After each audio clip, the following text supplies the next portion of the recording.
Olá, assombrados! Eu sou a Ana Paula e vou continuar contando um relato para vocês. É um relato enorme, gente. Esse realmente é muito grande que eu acabei dividindo aqui em duas partes, tá? Que é o meu filho de 9 anos é vidente ou profeta, tá?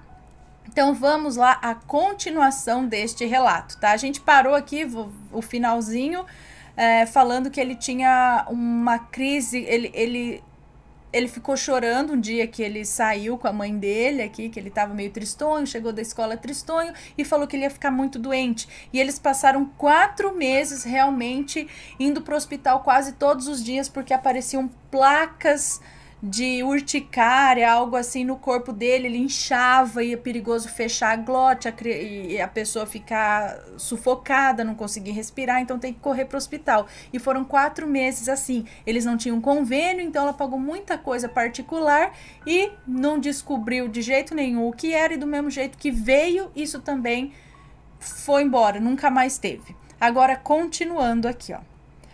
Ainda aos 7 anos do Francisco, eu fui chamada na escola dele e a professora me mostrou muitos desenhos dele e em todos havia um anjinho desenhado, voando em cima dele.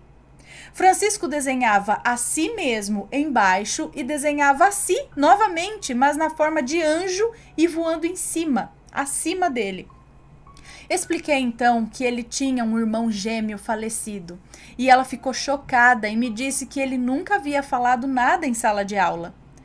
Eu conversei com ele a respeito e ele disse que era assim que ele imaginava o irmão e que não via nada demais em desenhar o irmão junto dele, já que o irmão sempre estava com ele. As revelações, visões eram frequentes e eu nunca o recriminei. Eu o escutava e tinha o cuidado de não estimular nenhum comportamento em que ele se sentisse especial, mas também não o reprimia. Ele sempre teve em mim alguém em quem ele podia confiar. Eu o protejo até hoje, e fora as pessoas citadas aqui, ninguém sabe desse lado da natureza do meu menino. Nem a família do meu esposo, nem amigos sabem. Aos 8 anos do meu filho, fomos convidados por um casal de amigos a visitar uma cachoeira. Ao chegar lá, havia várias macumbas. E eu perguntei para minha amiga, por que será que o povo faz macumba nas cachoeiras? E o Francisco, na lata, respondeu, tem que ser feito em água corrente, mamãe. Minha amiga me olhou intrigada e eu disfarcei e disse, ai, criança é fogo, né? O dia passou e depois em casa perguntei para ele, filho, por que você disse aquilo sobre as macumbas da cachoeira? Ele nem lembrava mais do ocorrido e eu relembrei ele e obtive a seguinte resposta. Ué, mamãe, e não é verdade? Somos evangélicos e eu conversei com o pastor sobre todas essas coisas e a postura dele foi lamentável. Ele disse que não era coisa de Deus e que eu deveria orar para libertar o Francisco disso. Eu passei por algo parecido quando criança e não sentia que o que ocorria com o Francisco fosse algo do mal. Então conversei com o meu filho. Eu disse a ele abertamente, mas em uma linguagem para criança, sobre o dom que ele tem e o que ele me disse foi muito bonito. Ele disse assim, mamãe, eu acho que ser assim é uma coisa boa. Você já me disse que é um dom. E eu perguntei a ele, filho, de onde você acha que vem esse dom? Esse dom vem de Deus, mamãe. Eu dei a conversa por encerrada. Ainda querendo ajudar, eu levei o Francisco à psicóloga quando ele tinha uns 8 anos.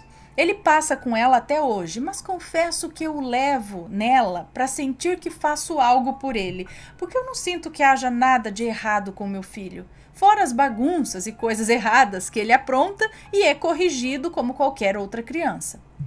Francisco, ao longo do tempo, começou a se interessar por assuntos muito diferentes dos meninos de sua idade.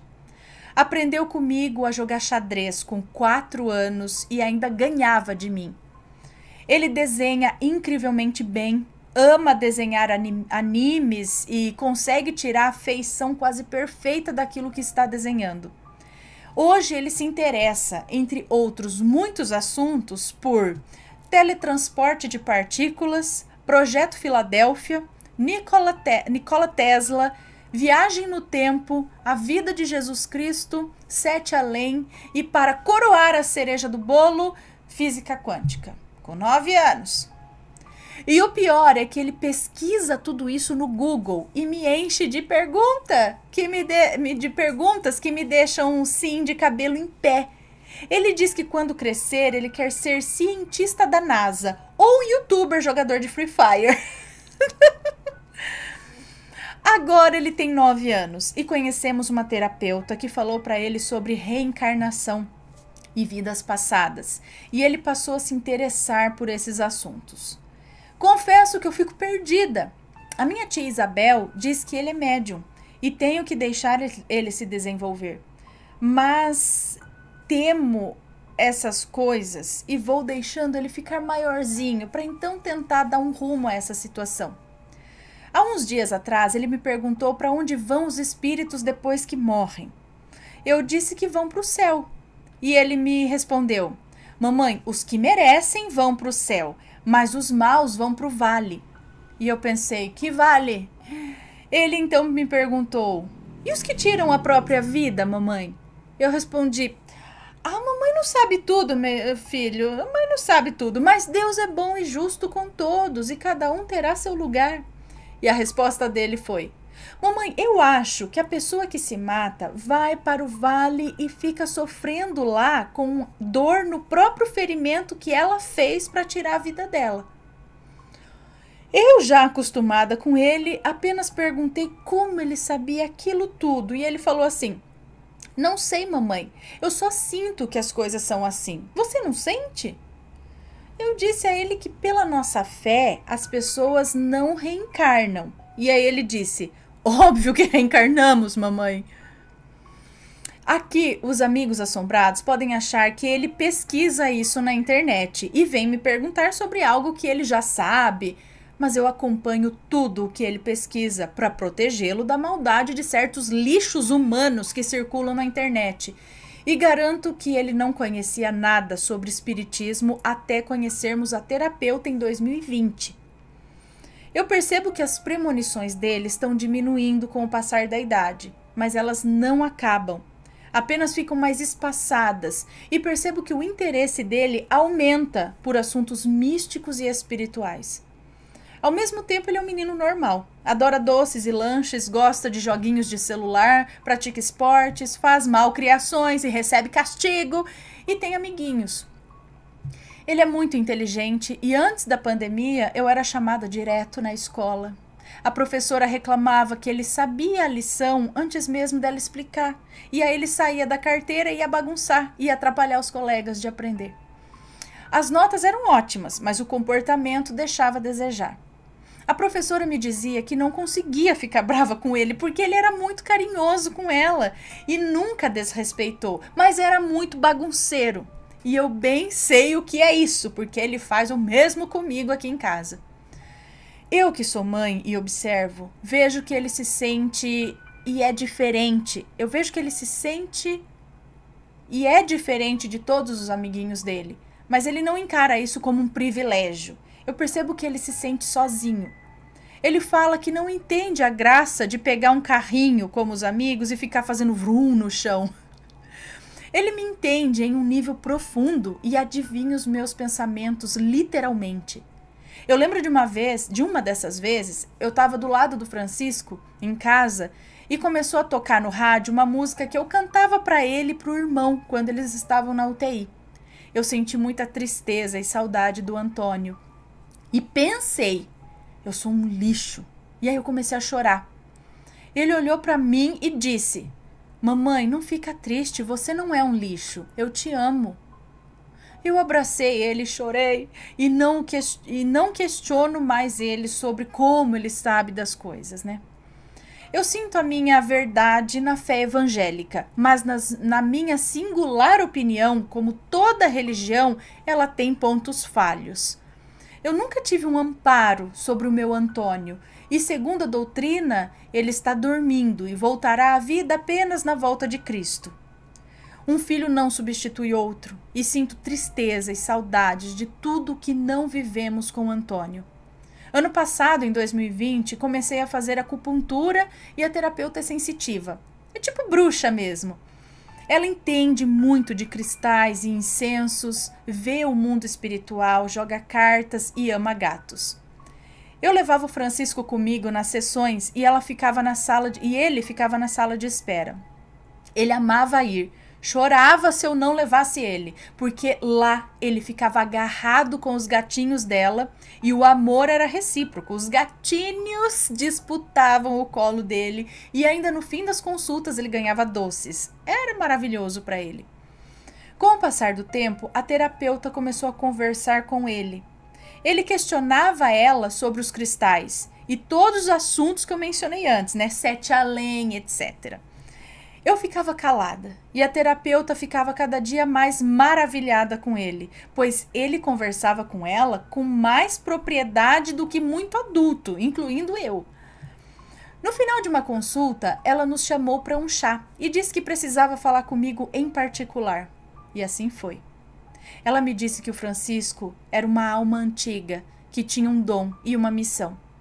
Disse mais, que viu uma vez, chegando conosco, um espírito de um menino, igualzinho Francisco. Eu expliquei então que Francisco tem um irmão gêmeo falecido e contei a ela a nossa história. Ela então me explicou que ela estava vendo que esse irmão vivia no mundo espiritual, mas sempre que podia estava aqui na minha casa. Sem nunca ter estado em minha casa, ela descreveu a minha cozinha e até sobre o meu filtro de barro ela falou. E disse que o Antônio adora ficar comigo na cozinha enquanto eu faço comida. Ela explicou então que o Antônio viveu pouquinho, apenas para um resgate, mas que ele nos ama e sofre com a minha dor. Disse que ele não entende a minha dor, porque ele está vivo e para ele tanto faz estar conosco em casa ou no mundo espiritual com a minha avó materna. Eu tive uma crise de choro e não conseguia parar de chorar porque foram 9 anos sem uma palavra de conforto, sem sequer um sonho sobre o Antônio. E ela disse, ele está do seu lado agora, te abraçando. Eu pedi perdão a ele por não ter conseguido salvar a vida dele e senti uma paz que eu não sentia há muitos anos. Ela me disse que o Antônio é idêntico ao irmão, mas é mais magrinho. Até essa informação bate, porque o Francisco era magrinho e engordou uns quilos agora na pandemia. Ela então me pediu para eu não desperdiçar o dom do Francisco. Me indicou livros que estou lendo e também me disse que ele precisa desenvolver a sua mediunidade e que eu preciso abrir a minha mente. Me perguntou se eu via ou sonhava com o Antônio e eu disse que isso nunca aconteceu. Ela disse então que eu também tinha o dom, mas estava adormecido e que ela ia fazer algo para isso mudar e eu iria ver o Antônio. Nem que fossem sonhos, e me pediu para orar e pedir a Deus para ver o Antônio. Confesso que tudo isso mexeu muito comigo, mas também causou dúvidas, pois vai de encontro com tudo que eu acreditava. Passaram-se meses e no final do ano passado tive 2 experiências que me balançaram. Francisco dentro de casa por causa da pandemia e louco feito um gato enjaulado, só sabe ficar bagunçando. Ele tem uma brincadeira que eu não gosto. Se eu tô parada na pia, por exemplo, ele se esconde atrás de mim e quando eu sinto sua presença e me viro, ele foge pelo lado contrário que eu virei. Ele faz isso sempre, eu quero matar ele. Eu brigo, peço para ele parar, mas o bagunceiro sempre faz isso. Certo dia eu estava lavando louça na pia da cozinha e senti de novo sua presença. Olhei de lado e o vi se escondendo atrás de mim. Como eu tô acostumada com isso, eu pensei, vou demorar um pouquinho para virar e pego o danado. Ele geralmente foge para a sala. Aqui explico que a minha casa é pequena e se ele correr na cozinha para a esquerda, ele dá de cara com a geladeira. E ao lado da geladeira há um bequinho, um quadradinho de uns 40 centímetros. Já se ele correr para a direita, ele pega um corredorzinho e já sai na sala, onde ele pula rindo no sofá e diz, te peguei de novo, mamãe. Dadas essas explicações, Eu demorei uns segundos e me virei para o lado da sala e o vi correndo. Mas ele não correu para a sala como de costume, e sim correu para o bequinho atrás da geladeira. Ao mesmo tempo, eu corri atrás dele. A cozinha é um espaço pequeno. Eu, na verdade, dei 2 passos, né? Eu corri, dei 2 passos e cheguei no bequinho ao lado da geladeira, pronta para dizer: agora eu que te peguei, Chicão. Mas, para o meu horror, não havia ninguém no bequinho. Então eu olhei para a sala e ela também estava vazia. No mesmo momento eu gritei: Francisco, cadê você?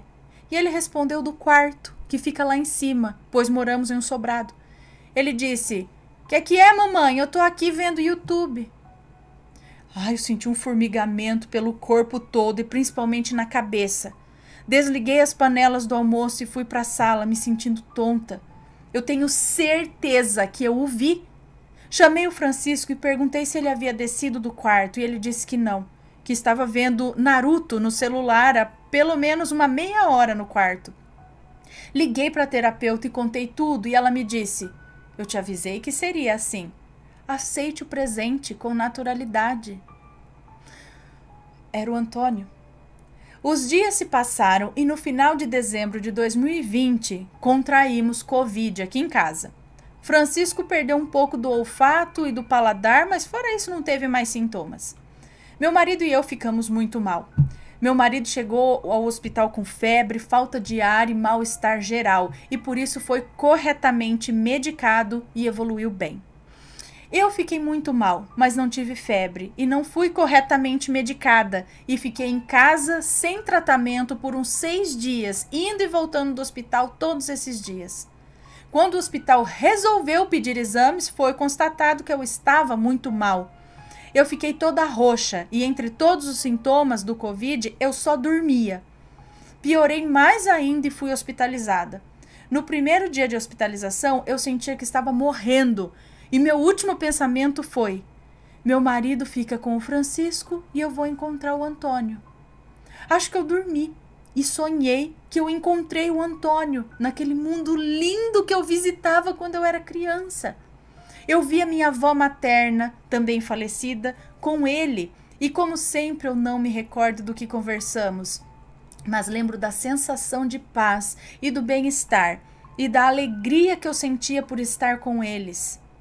Toda a dor do Covid havia sumido. Acordei com uma enfermeira me chamando e ao lado dela eu vi o Antônio. Ele sorria para mim e desapareceu. Eu fiquei confusa, achando que fosse o Francisco, e ao ficar sozinha no quarto de novo é que eu me lembrei do sonho e organizei os fatos na minha cabeça.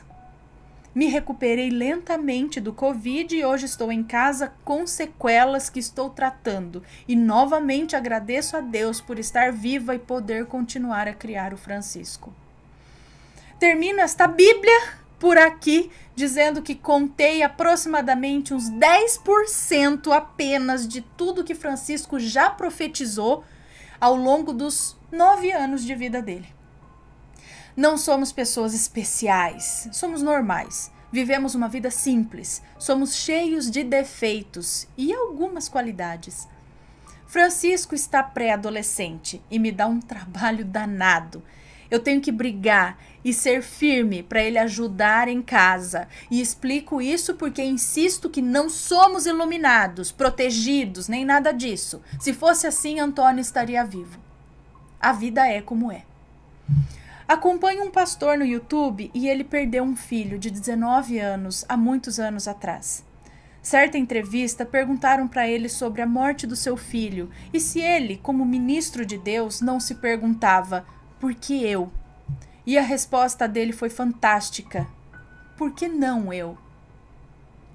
Sei que os assombrados vão me cobrar e sei que devo a Francisco uma posição e direcionamento, mas para mim é difícil.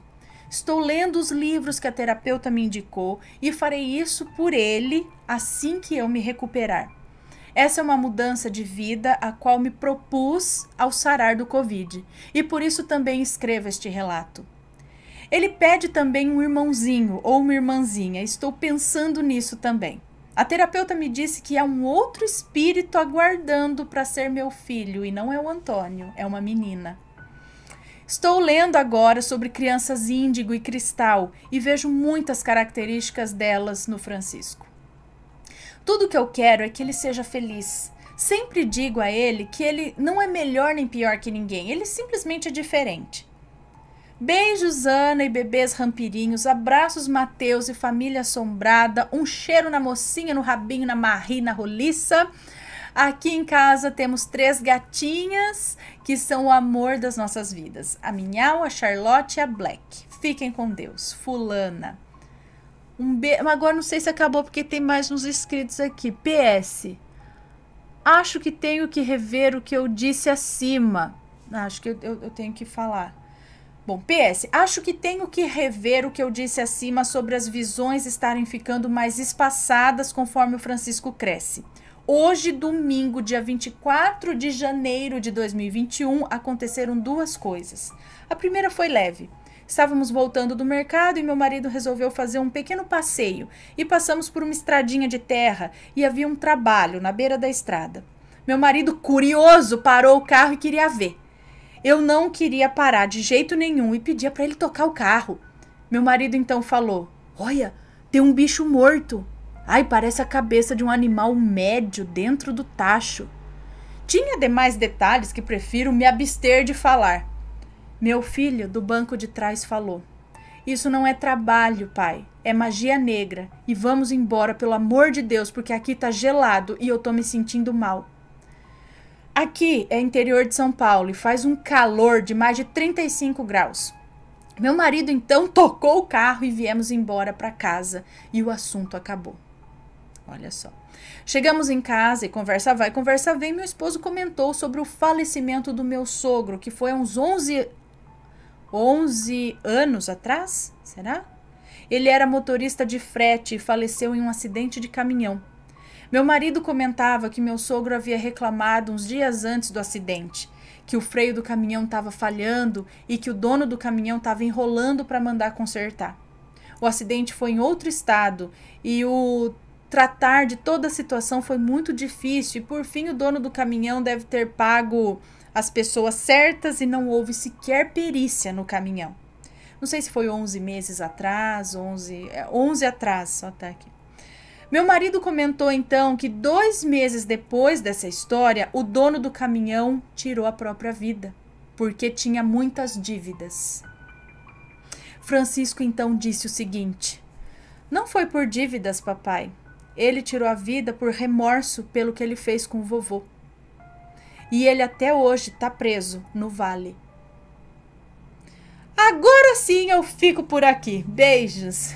Beijos para você, muito obrigada. Realmente foi um relato bem longo que eu tive que dividir em 2 partes para não ficar muito longo, tá? Mas já coloco as 2 seguidas aqui para vocês. Não esqueçam de deixar o seu like neste vídeo. Eu nem sei o que comentar aqui. Realmente, né, que ela, a mãe, tem que ajudar ele, ela já tá ajudando, sempre ajudou, só com a compreensão, porque ela sabe o que é ter esse medo que ninguém acredita, né? O que eu falo pra vocês, quando a criança tá com medo, tá falando, deem ouvidos, às vezes ela tá sentindo, vendo alguma coisa que você não tá, mas ela tá sentindo medo, sabe? Imagina você, se põe no lugar, sentindo medo de alguma coisa que você tem medo, e alguém faz você ficar trancado naquele lugar sem nenhum apoio, né? Então, aí a mãe sempre sabe quando é uma manha, quando é uma mentirinha só pra querer ir pro quarto da mãe ou quando é verdade. Então, vocês mães sabem diferenciar. Deem atenção, deem ouvidos, escutem. Isso, só dela fazer isso já tá ajudando. E sim, lendo livros, obtendo conhecimento de várias fontes, você vai conseguir juntar tudo e entender. E tem ele ali, não tem muito o que, porque ele mesmo já fala, ele tem isso que é natural dele, né? Não tem muito para onde fugir, tá? Escuta a terapeuta aí. Bom, esse foi o relato. Um beijo para vocês. Deixem aqui seus comentários no outro vídeo também, deixem seus comentários, tá? Na parte 1. E sempre com muito respeito, ok? E se alguém tem uma história parecida, talvez um pouco mais curta, manda o relato pra gente, tá? Desejo tudo de bom aí para a família do relato. Ó, beijo para vocês e a gente se vê no próximo relato. Fui!